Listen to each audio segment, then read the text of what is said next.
Hello दोस्तों, आप सभी का स्वागत है आपके अपने YouTube चैनल मैथ मनोरंजन पर। दोस्तों, आज ही हमारा न्यू टॉपिक होगा नाव और धारा, और इसमें आज हम आपको बेसिक से लेकर के चलेंगे। तो दोस्तों, आप इन तीन फॉर्मूला को जानते ही होंगे जो कि हमने समय दूरी चाल में आपको बताए रखे हैं। नंबर 1 फॉर्मूला है समय बराबर दूरी बट्टे चाल। दूसरा फॉर्मूला है चाल बराबर दूरी बट्टे समय। और तीसरा फॉर्मूला है दूरी बराबर चाल गुणा समय। दोस्तों, हम आपको समय दूरी चाल के ये तीन फॉर्मूला क्यों बता रहे हैं? क्योंकि नाव और धारा में समय दूरी चाल ही पूछा जाएगा। नाव और धारा का मतलब दोस्तों आप समझते ही हैं। नाव होगी और वो पानी के साथ बहेगी या उसके विपरीत चलेगी। तो इसके बारे में हम आपको बताने वाले हैं। तो चलिए, ये हमारे तीनों फॉर्मूला हो गए जिनको आप जानते ही हैं। और हमने आपको एक बात और बताया था कि अगर हमें किलोमीटर प्रति घंटा दे रखा है और मीटर प्रति सेकंड में जाना है, किलोमीटर प्रति घंटा दे रखा है और मीटर प्रति सेकंड में जाना है, तो क्या करेंगे? 5/18 से गुणा करेंगे। अगर हमें मीटर प्रति सेकंड दिया है और किलोमीटर प्रति घंटा में जाना है, तो हमने आपको बताया है 18/5 से गुणा कर देंगे जो मीटर प्रति सेकंड दिया हुआ है। तो इसको आप याद रखिएगा। तो अब देखिए, इससे आगे हम आपको बताते हैं नाव और धारा के बारे में। देखिए दोस्तों, जैसे कि कोई नाव है और नाव की अगर शांत जल में मान लीजिए कि x किलोमीटर प्रति घंटा चाल है। देखिए, माना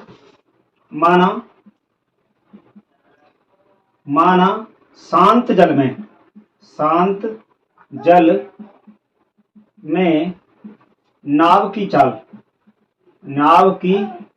चाल दिया हो x किलोमीटर प्रति घंटा, ये होगी नाव की चाल। और धारा की चाल दिया हो, धारा की चाल हो y किलोमीटर प्रति घंटा। तो दोस्तों, अगर हमें नाव की चाल दिया है शांत जल में x किलोमीटर प्रति घंटा और धारा की चाल दिया हो y किलोमीटर प्रति घंटा, तो धारा की दिशा में नाव की चाल क्या हो जाएगी? नाव की चाल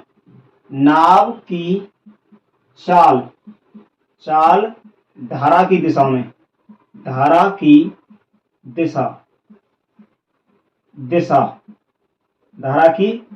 में क्या हो जाएगी? x प्लस वाई किलोमीटर प्रति घंटा। दोस्तों, इसका मतलब समझ रहे हो ना कि अगर हमारी धारा भी एक तरफ जा रही है और नाव भी उधर ही जा रही है, तो उनकी चाल को जोड़ दिया जाएगा, यानी धारा की गति और नाव की गति को जोड़ दिया जाएगा। अब देखिए, नाव की चाल धारा की दिशा में होगी x प्लस वाई किलोमीटर प्रति घंटा। अगर नाव धारा के विपरीत हो तो नाव की चाल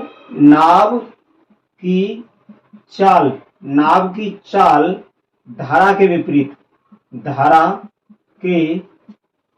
क्या होगी? धारा के विपरीत दिशा में क्या हो जाएगी दोस्तों? हो जाएगी x माइनस वाई किलोमीटर प्रति घंटा। तो दोस्तों, इसमें क्या होगा? क्या अगर हमारी धारा इधर से आ रही है और नाव इधर से जाएगी, तो उसमें क्या हुआ कि उसकी नाव की चाल घट जाएगी। अब देखिए दोस्तों, शांत जल में नाव की चाल कैसे निकालना होगा? दोस्तों, अगर हमें दिया जाएगा कि धारा की दिशा में चाल ये होगी और धारा के विपरीत दिशा में चाल x होगी या y होगी, कुछ भी दे देगा, तो दोस्तों उसको कैसे करना है? देखिए, शांत जल में नाव की चाल निकालना है। तो देखिए, नाव की चाल धारा की दिशा में जो होगा, जैसे धारा की दिशा में नाव की चाल को पहले लिखेंगे धारा की दिशा में नाव की चाल नाव की चाल, और प्लस प्लस प्लस करेंगे ऊपर ही दोस्तों धारा के विपरीत, के धारा के विपरीत, धारा के विपरीत, विपरीत दिशा, दिशा में नाव की चाल, नाव की चाल, नाव की चाल। तो दोस्तों इसमें मान लेते हैं, इसमें मान लिया कि धारा की दिशा में नाव की चाल मान लेते हैं कि हमें 15 किलोमीटर प्रति घंटा हो। ठीक है, 15 किलोमीटर प्रति घंटा मान लिए क्या, धारा की दिशा में, और मान लेते हैं कि धारा के विपरीत दिशा में हमारी चाल हो 12 किलोमीटर प्रति घंटा, 12 किलोमीटर प्रति घंटा। तो इसको 13 मान लीजिए। ठीक है, 13 मान लीजिए, 13 किलोमीटर प्रति घंटा हो धारा के विपरीत दिशा में, यानी इधर से जब जल आएगा और इधर से नाव चलेगी तो विपरीत हो जाएगा ना, टक्कर मारेगा जल, तो उसकी चाल हमारी कम होगी, लेकिन उसकी चाल नाव की धारा की उस विपरीत उसमें होगा, तो इसका क्या हो जाएगा कि इसका जो होगा चाल ज्यादा हो जाएगा। तो चाल ज्यादा हुआ 15, इसका हुआ 13, और इसके बट्टे कर देना है 2, यानी अंश बट्टे हर, अंश में ये दोनों तो होंगे दोस्तों।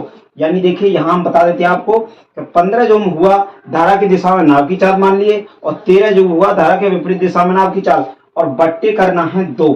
दोस्तों ऐसे निकालेंगे तो हमारी शांत जल में नाव की चाल निकल जाएगा। जैसे 15 और 13 कितना हो जाता है 28, 28 और 28 बट्टे 2 कर देंगे तो ये कट के आ गया हमारा 14 किलोमीटर, किलोमीटर प्रति घंटा। यानी शांत जल में नाव की चाल कितनी हो जाएगी दोस्तों, शांत जल में नाव की चाल निकल के आ जा रही है हमारी 14 किलोमीटर प्रति घंटा।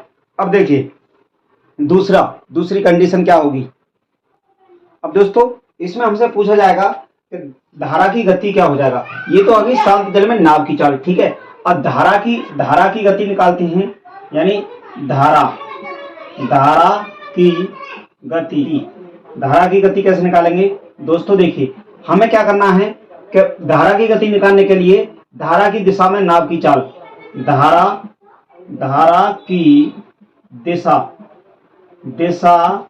में नाव की चाल, और माइनस करना है, क्या माइनस करना है, धारा के विपरीत दिशा वाली, धारा के विपरीत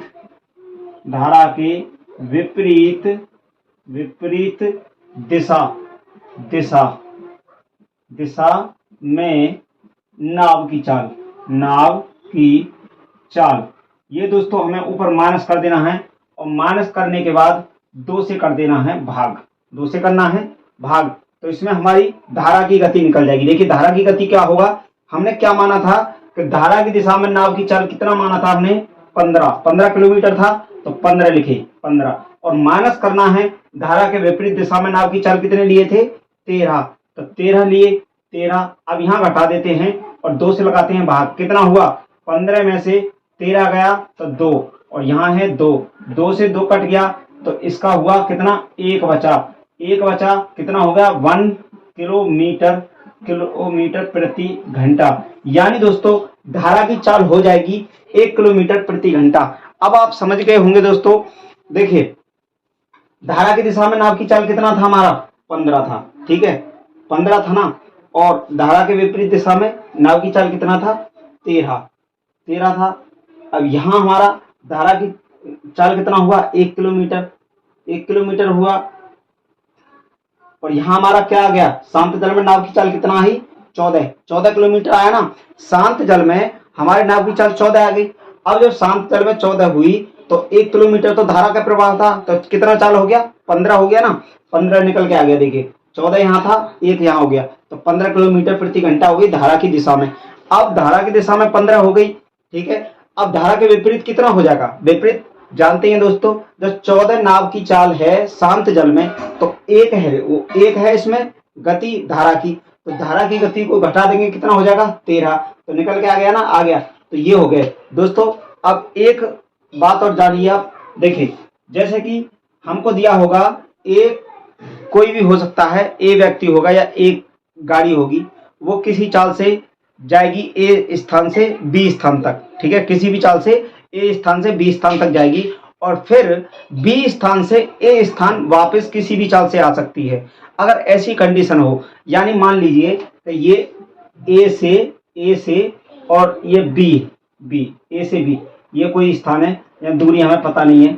अगर यहाँ से ये गाड़ी जाती है यहाँ से यहाँ तक, ठीक है, किसी भी चाल से जा रही है, मान लीजिए 5 की चाल से जा रही है, ठीक है, यहाँ गई 5 किलोमीटर प्रति घंटा की चाल से गई और लौट के आ गई, लौट के आती है इधर से 5 की चाल से गई और इधर से आ गई 3 किलोमीटर प्रति घंटा, 3 किलोमीटर प्रति घंटा की चाल से इधर से वापस आ रही है, ठीक है। गई कितने की से? 5 से।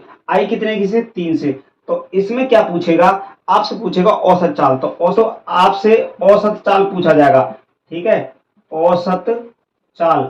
औसत चाल के लिए क्या करेंगे? वही फॉर्मूला लगाना है 2xy बट्टे x प्लस वाई।